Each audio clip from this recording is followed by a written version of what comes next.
Hello, guys. It's DeVorge and it's True Seven. And on this subject, I'm going to talk about Anubis, the vibration of Anubis, what the Anubis represents in history and everything, and how it applies to life, and a lesson that you guys can learn today to make life even way more easier.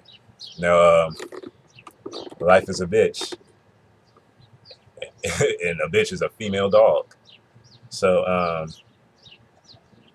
this is a cool. So it's like these are the only way people can understand things are through basically artistry and symbolism. And I love it's easy to explain these. I hope this resonates with you so you understand. Now, the truth of the matter is, before you come into this reality, your soul, you have to think of your soul as an entity. Also, you have a spirit and soul that has to go to on the soul plane. The I'm gonna just say the heavens. I'm gonna use the word heavens so y'all can understand. And when I say heavens, don't you have to get the concept out of your head. There's no such thing as the heaven or hell that has been imprinted in your brain of a fiery place hell, light, cloudy sky with heaven. That's not what it is. That is a lie preached to you from hell in general, because you're living in hell right now. And I will have a video that speaks on that so you understand what that means and what that is. But that is a lie from hell.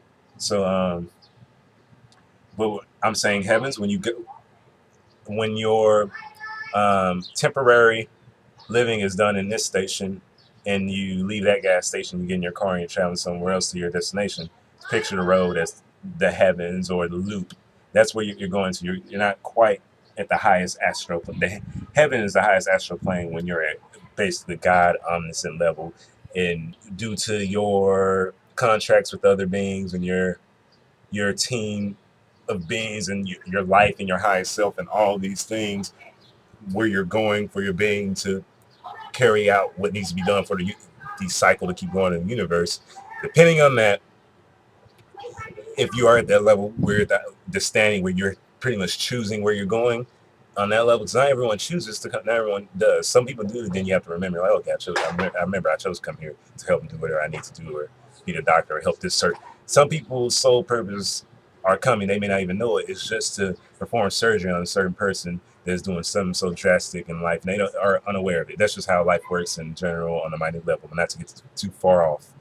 Um, when you're when you're in the heavens and you're coming into a plane, and the earthly plane that's just set for this plane, the nudist, because the it's written in all the Egyptian scriptures, and all it's written in stone and all the tablets and everything. These deities that you see, the dog head, he was a dog head deity. You have to remember there are many beings. The reason that you can even see a bird, see a werewolf, see a wolf, see these beings in the image of created, because there are conscious beings that look like them that they create in the image of that, for them to manifest on this plane and to do things, to have basically they're the echo of these gods, or how you're a god too.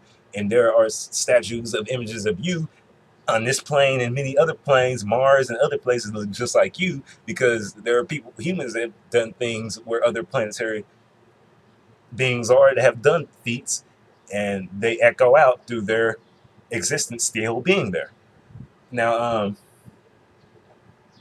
getting back to Anubis, there's no coincidence, because basically Anubis is before you come. He's like that person that's in front of. I don't know if you've seen Avengers or not. He's basically kind of like Idris Elba's character. I forgot his name, but he's like a gatekeeper in general. Like you got to go through him. God, there's no coincidence why God backwards is dog and dog frontwards is God. Man's best friend is a dog. Your best friend is God. Um, when it comes to coming into this reality, he's like the gatekeeper, and then you get behind him. Then it's the lions, or the other four-legged beasts that have features of of a human, from what we know, human figures, upright standing. But these, oh man, just all these, oh man, the Anus and the pharaohs and Thoth and all these people. These are, whether it be that they were wearing space masks, or whether it be their manifestation of their being, it's the still the imagery that they placed ahead for this reality for their standing over it. So you go through Anubis, and Anubis welcomes you in. Anubis represents the dark. He represents dark energy, because, like, as I always say, before there was dark, there is light, and you need dark and light for anything to coexist. That's why we can't even see. It's dark and light, and dark came first, and dark is the most beautiful, and dark is energy that connects to everything else. And light is what you shine on it, and what you give meaning to.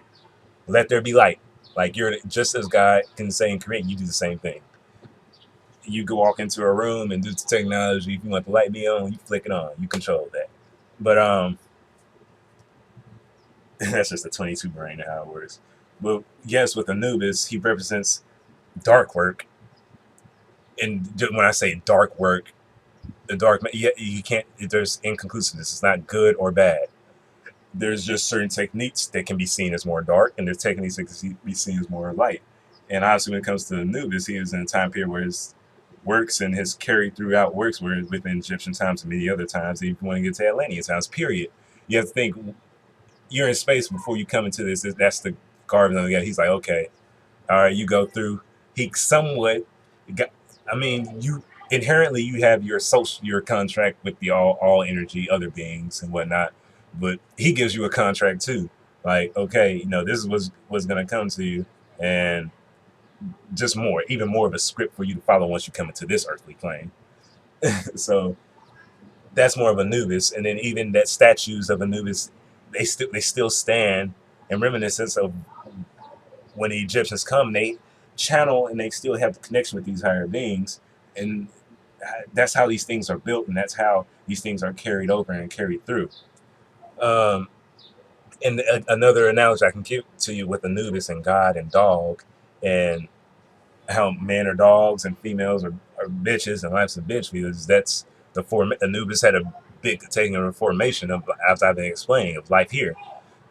So when I say when you say the Lord is my shepherd, and that's something that we growing up in church, you're going to be taught, you're going to be programmed to think and to know. But the concept, you have to realize the interpretations, the concepts of these things, and the type of mindset you have to take when you're hearing those and taking that in. The Lord is my shepherd. The shepherd, you would think, is any type of spiritual master, the man. He leads the flock of sheep. The shepherd leads the sheep, and the people, are the sheep, because whether you like it or not, you are a sheep. Many people are sheep. They're being led around by a human being who's probably taking orders from someone else, just to tell, if like a sheep, where to go and what to do, how to live, and you count sheep when you go to sleep. They jump off the bridge. The sheep just goes and jump off the bridge with it, jump off the mountain. That's the whole interpretation of that. The shepherd does lead the sheep. He moves the sheep, but this is the thing that y'all really don't know. It's not the shepherd who leads the sheep. Who the Lord isn't your shepherd, because you remember you were the sheep, and the sheep, you would think the human, the higher conscious being, would give all the direction and feed it and let it know what to do. But you don't sway. You really don't sway the herd of the sheep. The shepherd doesn't. You are the shepherd. You don't sway it. Shepherds don't sway it. Jesus, the shepherd, he doesn't sway it. His dad, Abraham, whoever. These shepherds, they don't sway the sheep. They do on the level within these. They do, but they don't. The dog controls where the sheep goes. A shepherd has a dog next to them all the time. And this goes into so much that I can connect into within once you understanding control and things. That's why people have man's best friend. That's why dogs are pets, and why they're the most common pet and have been through history and always will be there on the side of man, helping them lead beings on their same level. But the dogs have that more a human. Before we, I don't want to say eradicated, I forgot the word. Disseminated dogs to being by our side, best friend, is the understanding that dogs lead the herd, the sheep. God leads the sheep. God does, like, only. So that from a kid, just having baseline understandings of that and applying it to now and everything, that's how you get it. That's how you get the understanding and not be tricked. Um, and then talking about the sheep, I was saying not everybody is a sheep. There are some black sheep, and honestly, I think you should rather want to be the black sheep than a white sheep. The black sheep, while the dog leads the shepherd, if the dog wants to lead, but even a dog consciously won't even lead sheep to hop off a mountain. But the dog, the sheep jump off the mountain because sheep follow each other. The black sheep is left all alone because he's the black sheep. He's a black sheep. They're the outsider. They don't. They're different from the herd, and that's all into that interpretation, man. But I think I'm gonna end that video, my short tidbits and information on Anubis right here. And I hope that that resonated with you guys and you understand what I was saying.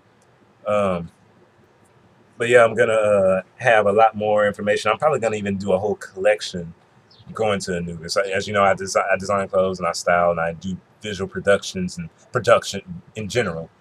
So and you can go see most of that stuff on my website and everything. I go by Ocean Boy D, OceanBoyd, and website Venus Trine Neptune, and just go on that stuff. You can see even more about me. But yeah, it's on the Voyage True 7. I'm out. Y'all have a good day.